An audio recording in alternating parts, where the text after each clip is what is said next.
Last night, I had a chance to speak to the leaders of the House and the Senate. I told John Boehner and Mitch McConnell that I look forward to working with them. We don't mind the Republicans joining us. They can come for the ride, but they got to sit in back. I'm very eager to sit down with members of both parties and figure out how we can move forward together. But they got to sit in back. As I've said before, no person, no party has a monopoly on wisdom. And that's why I'm eager to hear good ideas wherever they come from, whoever proposes them. And that's why I believe it's important to have an honest and civil debate about the choices that we face. I do believe there is hope for civility. We don't mind the Republicans joining us. They can come for the ride, but they got to sit in back. To continue our economic leadership, we're going to need to be strong, and we're going to need to be united. Now, none of the challenges we face lend themselves to simple solutions or bumper sticker slogans. You did in 2008. You can defy the conventional wisdom, the kind that says you can't elect a skinny guy with a funny name to the U.S. Senate or the presidency. In 3 days, you got the chance to once again say what?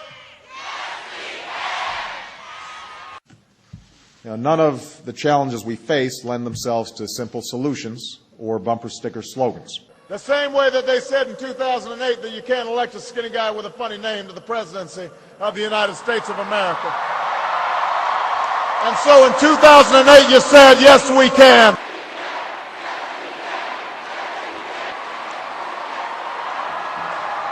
Yes, we can. None of the challenges we face lend themselves to simple solutions or bumper sticker slogans. Let me take some questions.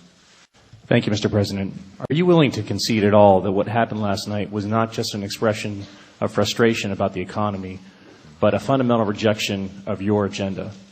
And given the results, who do you think speaks to the true voice of the American people right now, you or John Boehner? Savannah Guthrie. You don't seem to be reflecting or second-guessing any of the policy decisions you've made. If you're not reflecting on your policy agenda, is it possible voters can conclude you're still not getting it? Do you have any doubts? Never. When I won election in 2008, one of the reasons I think that people were excited about the campaign was the prospect that we would change how business is done in Washington. And I, in the rush to get things done, had to sign a bunch of bills that had earmarks in them. Less than 1 month after taking office, we enacted the most sweeping economic recovery package in history. And by the way, we did so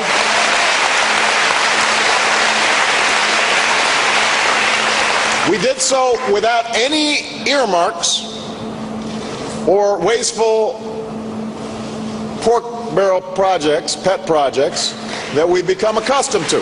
Not one was in there.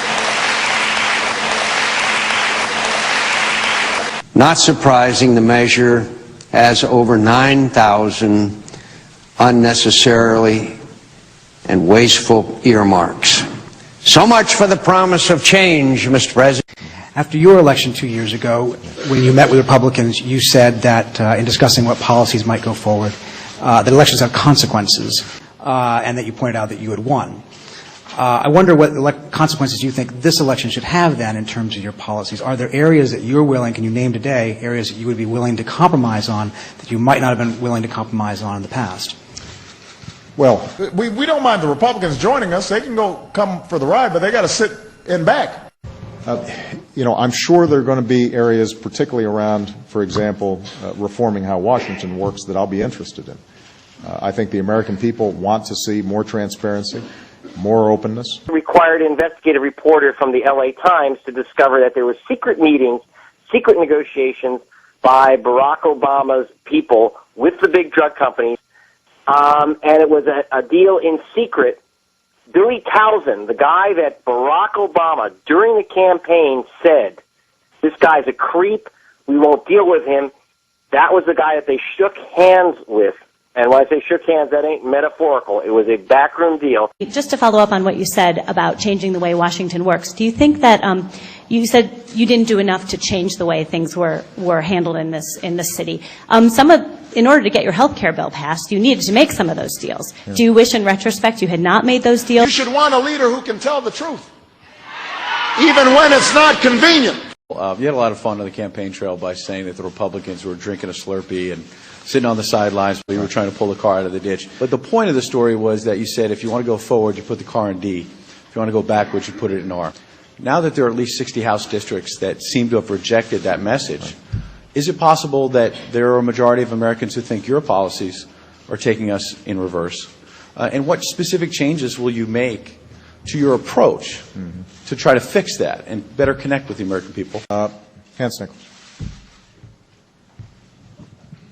Thank you, Mr. President. I want to ask if you're going to have John Boehner over for a Slurpee, but I actually have a serious question. I might serve. They're delicious drinks.